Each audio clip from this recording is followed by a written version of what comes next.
दूसरा, आपके सामने एक मुद्दा रखता हूं। देखिए, लड़ाई छोटी लड़ेंगे तो आपको सफलता नहीं मिलेगी, क्योंकि छोटी लड़ाइयों में लोग ये ढूंढते हैं आपको बांटने के लिए। ठाकुरों का एजेंडा है, अच्छा ये ब्राह्मणों का एजेंडा है, अच्छा ये दलितों का है, ये यादव का है। नहीं, ये यादव, ये दलित, ये ठाकुर, बताइए कि सनातन में ये जितने भी लोग हैं ये कोई जाति नहीं है। जैसे कहते हैं ये पत्रकारों की बिरादरी है, यह अध्यापकों की बिरादरी है, जी वो जाति नहीं है, वो उनका काम है, वो उनका प्रोफेशन है। इसलिए मैंने कहा कि छोटी छोटी सी बात को अगर आप ध्यान कर लें तो आप इस बात की तरफ ध्यान दें कि आप भगवान परशुराम को याद करें, जो एकमात्र ब्राह्मण माने जाते थे।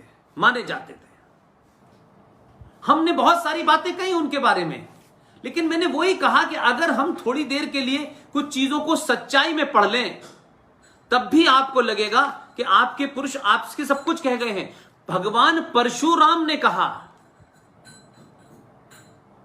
जन्म जायते शूद्र, अर्थात मनुष्य पैदा शूद्र होता है, यानी वो कुछ भी नहीं होता, सिर्फ एक मनुष्य होता है। अपने पुरुषार्थ से, अपने काम से, अपने कर्मों से वो कुछ कुछ बन जाता है। एक ही घर में 5 बच्चे होते हैं, एक बच्चा बहुत बहादुर होता है, एक बच्चा बहुत धार्मिक होता है, एक बच्चा कुछ और काम में एक्सपर्ट होता है, लेकिन मां एक ही है उसकी। तो जो पुरुषार्थी थे, जो बल थे, वो देश की रक्षा करने पे चले गए, उसे छत्री के नाम से पहचाना गया। जो धर्म कर्म का काम करेगा, जो पढ़ा लिखा है, जो पढ़ी लिखी बात करेगा, उसे मंदिर में धर्म कर्म के काम के लिए कहा कि आपका काम है धर्म का प्रचार करना, अपने एजेंडे का प्रचार करना नहीं है। कुछ एक्सपर्ट थे, उन्होंने दूसरा काम किया, तीसरा काम किया, कोई तिजारत करेगा, कोई लिखेगा, इस तरीके से काम बटा। हम सब पैदाइशी शूद्र हैं। हम सब अपने अपने पुरुषार्थ से, अपने अपने काम से अपनी जगह बनाते हैं समाज में। लेकिन आपको, आपके दुश्मनों को, आपकी संस्कृति के दुश्मनों को हजारों साल से षड्यंत्र में आपको फंसा दिया गया, और आज आप जातियों के नाम पे पार्टियां बन रही हैं, और हम उसको सत्ता प्राप्त करने का एक माध्यम, एक प्रकल्प समझ बैठे हैं। पार्टी बना लो, 2 इधर के जोड़ लो, 2 उधर के जोड़ लो, सत्ता में आ गए तो फिर उसके नियम बना दो और फिर नियमों को लागू कर दो। इतने नियम लागू करने के बाद भी 70 साल में सनातन को तोड़ नहीं पाए।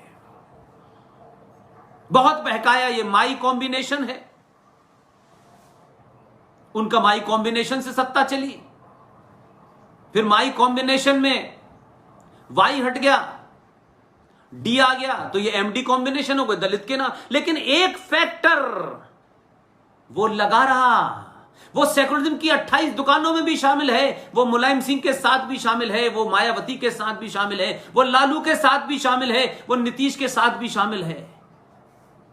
इस देश का जो सबसे ज्यादा कम्युनल है, जो सबसे ज्यादा जिहादी है, जो किताब उसको जिहाद से अलग जाने नहीं देती, जो किताब उसको बताती है कि तुम्हें, जो नॉन बिलीवर है, जो तुम्हारे अल्लाह को नहीं मानता, उस पर ईमान नहीं, उसको कैसे कैसे मारना है, कितना मारना है, कब मारना है, वो किताब के लोग सेकुलर हैं।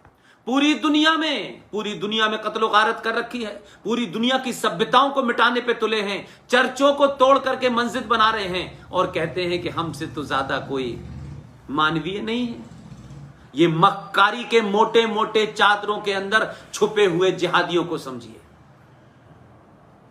लिहाजा इस देश में सारे एक्सपेरिमेंट हुए और उस एक्सपेरिमेंट के कारण आपको तो कहा गया कि आप तो दलित हैं, ठाकुर हैं, फिर ये सरयू पारू ब्राह्मण हैं, ये दूसरे ब्राह्मण हैं, ये चौथे ब्राह्मण हैं, और इतना कर दिया कि सत्ता के लालच में आप बढ़ते चले गए। वो वही रहे, उसमें कोई फर्क नहीं आया। लेकिन सत्ता पे काबिज होकर के इस देश की सनातन संस्कृति को मिटाना कुछ लोगों का एजेंडा है।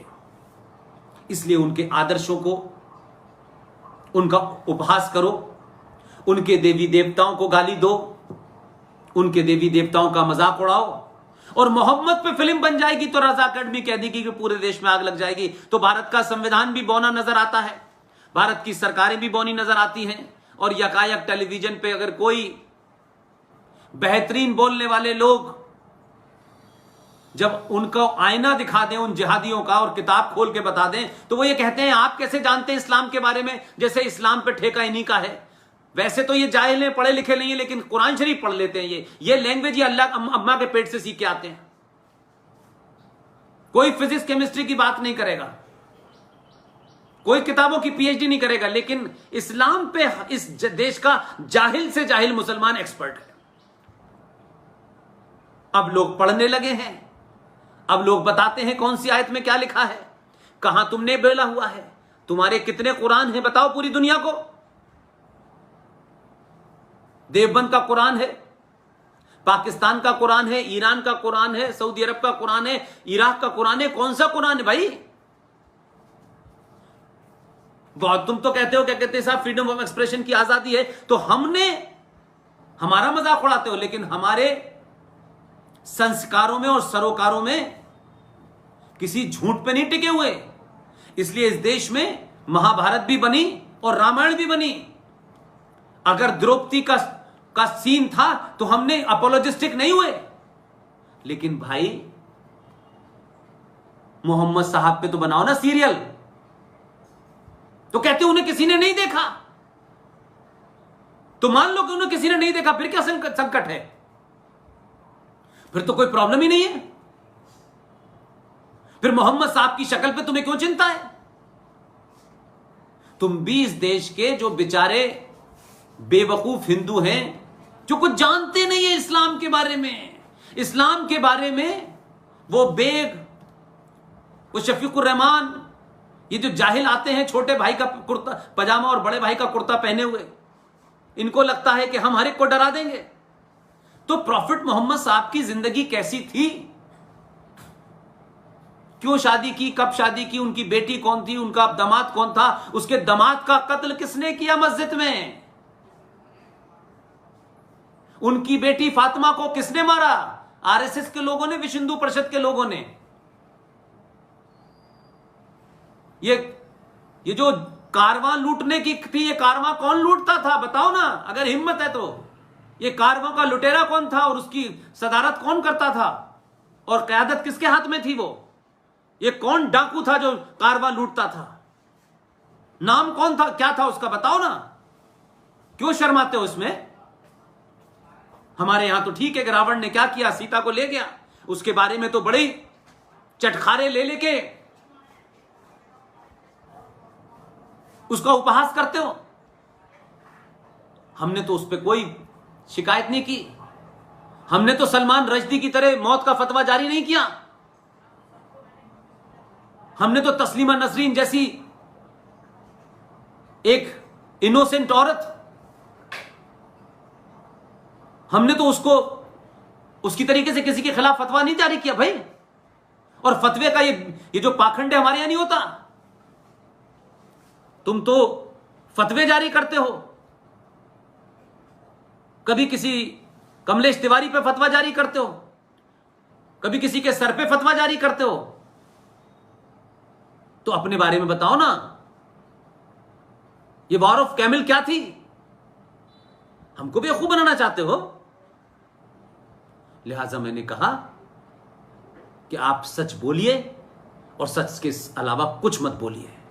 इसलिए आज के युवा को राष्ट्र को बचाने की लड़ाई लड़नी है। पूछो ना उनसे भाई, इस्लाम की अगर एक किताब है और प्रॉफिट मोहम्मद के दामाद को और उनकी बेटी को अगर तुम मार देते हो तो बताओ ना भाई कि शिया मुसलमान मुहर्रम क्यों मनाता है, यह मातम क्यों करता है भाई, वो मातम में क्या कहते हैं, बताओ ना दुनिया को। मोहम्मद के नवासों का कत्ल करने वाले जो लोग थे वो नारे तकबीर अल्लाह अकबर का नारा लगा रहे थे। मोहम्मद के नवासों को मारने वाले उनकी गर्दनों पे छुरी चलाते वक्त पहला कलमा पढ़ रहे थे। यह लिखने से कि झूठ बोलता है कोई फर्क नहीं पड़ेगा, पूरी दुनिया के सामने नंगे हो रहे हो तुम। फेसबुक पे गाली लिखने से कोई फर्क नहीं पड़ता है। दुनिया पूछ रही है कि शाम की गलियों में नेजों के ऊपर उनके गर्दनों को टांग करके प्रॉफिट मोहम्मद के वारिसों के घरों में जो खवातीन थीं उनको बेपर्दा करके किसने घुमाया था? किसको बता रहे हो तुम शैतान? वहाबी सुन्नी आतंकवादी, आईएस के ठेकेदार, जैशे मोहम्मद बनाने वाले, मोहम्मद का गलत नाम इस्तेमाल करने वाले, लश्कर तोयबा बनाने वाले। तुम्हें जैशे मोहम्मद नाम इसलिए रखना पड़ा कि तुमको पता है कि मोहम्मद की आड़ में ही हम आतंकवाद कर सकते हैं। इसलिए अपनी गंदगी से उन मुल्कों को बर्बाद करो जहां से आए हो या जहां तुम्हारी आस्था है। यह सनातन की धरती हजारों सालों से है, इसको गंदा मत करो।